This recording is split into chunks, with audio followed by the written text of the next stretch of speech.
new Gauteng Premier Panyaza Lesufi is due to, in under an hour, announce new members of his Executive Council. That will happen at 2 p.m. Lesufi was elected yesterday during a special sitting of the Provincial Legislature following David Makhura's resignation on Tuesday.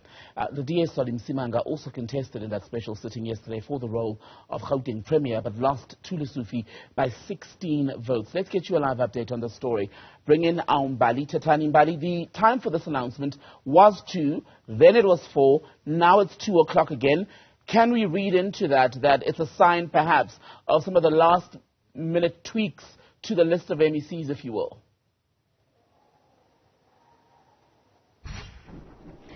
Well, certainly, Tembegile, of course, there's always a lot to read into these sort of announcements. It's a game of who will make that list of 10 MECs that will be selected this afternoon by the newly elected Gauteng Premier, Panyaza Lesufi. But we are expecting for that announcement, Tembegile, to take place at around 2 o'clock this afternoon here in Midrand. But of course, if you look at what happened at the ANC's Gauteng conference, one would say that will it be the Adiwele faction or will it be the Panya faction that will form part mostly of that Executive Council? But of course, joining us now, we are joined by the Gauteng Premier spokesperson, Vuyo Maga. Vuyo, of course, we saw that back and forth in terms of communication. It was 2 o'clock, then it was 4 o'clock, now it's back again to 2. What can we expect this afternoon?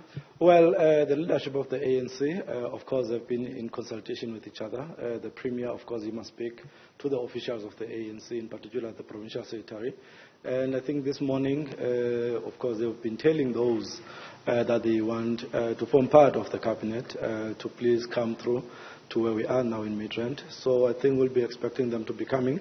And after, 2 o'clock, there will be then the media brief to tell the people of South Africa and the Gauteng residents who are the new Executive Council members. Then at 4 o'clock, that's where they actually, the mistake was, then the judge then actually, come in for them to take the oath.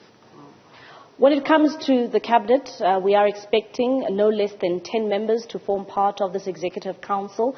Of course, what type of cabinet can one expect? I know Panyaza yesterday saying that we can expect a skilled Executive Council because he says that this specific province is filled with a lot of talented and young people. No, indeed. I think it will be a mixture of some retention and a bit of a change. But I think, as you'll understand, the major focus now will be in the township, and that's what the Premier will have actually said yesterday when he was actually accepting. So a lot of focus, will be a lot of investment around the township. So we'll need a lot of, Executive Council that are quite agile, that are able to move. We really don't have enough time between now and, of course, the next provincial and national elections, although you'll need to continue to do the services, but we cannot necessarily pretend as if there's no work that needs to be done between now and then. So you literally have about 18 months. So you really need to get people who are able to move with the fastest speed as possible.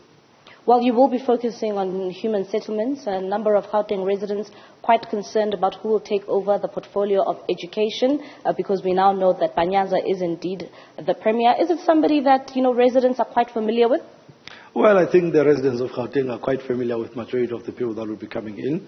And we'll have to wait and see at 2 o'clock. But one thing that we can actually tell the residents of Gauteng, there's absolutely no way we can drop the ball there. Because if you cannot sort out the education and the skills, actually you must actually forget anything else. Because people then cannot have the adequate skills to live for themselves. They will continue to live, on the government grants and all that. So, but if you equip young people with the skills and education, so that is a portfolio that we can't undermine its importance both in Gauteng and as well in South Africa. All right, thank you very much. Of course, that is Vuyo Maga.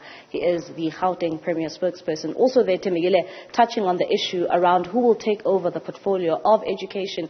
I know that some names have been doing the rounds, and some are even saying that Panyaza Lesufi's ally, in the name of course, his name is Matume Chilwane, might be the one that will indeed be taking over. And he is, of course, the chairperson of the education portfolio in the Gauteng government. Of course, there are also other names. You'd remember that when we saw the ANC conference taking place, it was Banya against the Adiwele faction, which was being led by, of course, Lebogang Maile. It's also quite interesting to see where he lands up in this specific portfolio studio. But Tembile will only know that at around 2 o'clock.